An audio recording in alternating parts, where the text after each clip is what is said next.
Blouse యొక్క front dots వేసుకునేటప్పుడు main dot కుట్టుకోవడానికి మీకు ఒక ట్రిక్ అయితే చెప్తానండి. కొత్త వారికి ఏంటంటే ఈ యొక్క మెయిన్ డాట్ అనేది క్రాస్ ఏ విధంగా వేసుకోవాలో తెలియదనమాట. అంటే క్రాస్ వేసుకునేటప్పుడు వంకర టింకరగా కుడుతూ ఉంటారు కదా! అట్లాంటప్పుడు ఏం చేయాలంటే ఇక్కడ చూపిస్తున్నాను చూడండి నేను. సూదిలో దారాన్ని ఎక్కిస్తాం కదండీ కుట్టుకోవడం కోసం. ఆ యొక్క దారంతోనే మీకు ఇక్కడ ఒక టిప్ అయితే చెప్తానన్నమాట. మీకు కొంచెం జూమ్‌లో అయితే చూపిస్తున్నాను. ఈ యొక్క దారాన్ని ఈ విధంగా పొడవుగా అయితే తీసుకోవాలి. తీసుకొని ఇక్కడ వచ్చేసి 1 ఇంచ్ వెడల్పుతో వేస్తున్నాం అనుకోండి. ఈ యొక్క 1 ఇంచ్ దగ్గర ఒక పాయింట్ అనేది పెట్టుకొని సూదిని దించేసేయండి కింది వైపుకి. పాదాన్ని అయితే పైకి ఉంచి ఈ దారాన్ని ఇక్కడ చూపిస్తున్న విధంగా క్రాస్‌గా పట్టేసుకోండి. ఈ విధంగా పట్టుకొని ఈ విధంగా పాయింట్స్ అయినా పెట్టేసుకోవచ్చు. అంటే క్రాస్‌గా పాయింట్ పెట్టుకుంటే ఈ విధంగా కుట్టు అనేది ఈజీగా అయితే వేసేసుకోవచ్చు అనమాట. అదే విధంగా హైట్ అనమాట. మనకి ఎంత హైట్ కావాలో అంత హైట్‌కి ఈ విధంగా క్రాస్‌గా పట్టుకొని మనము ఈ యొక్క దారాన్ని అడ్జస్ట్ చేసుకోవటం వస్తే చాలండి. మెయిన్ డాట్ అనేది ఈజీగా వేసేసుకోవచ్చు అనమాట.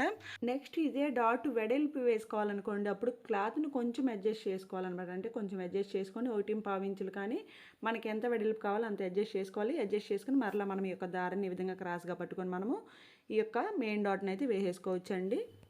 ఈ దారాన్ని ఈ విధంగా పెట్టి ఇక్కడ కుట్టి కూడా ఒకసారి అయితే చూపిస్తాను అనమాట. ఈ విధంగా చూడండి క్రాస్‌గా మనము మూల వరకు కూడా కుట్టు అనేది వేసేసుకుంటే మెయిన్ డాట్ అనేది ఈజీగా అయిపోతుంది అనమాట. ఎలాంటి వంకర టింకర్ లేకుండా మనం ఈజీ ప్రాసెస్లో ఈ విధంగా డాట్ అనేది వేసుకోవచ్చండి. వీడియో నచ్చితే లైక్ చేయండి.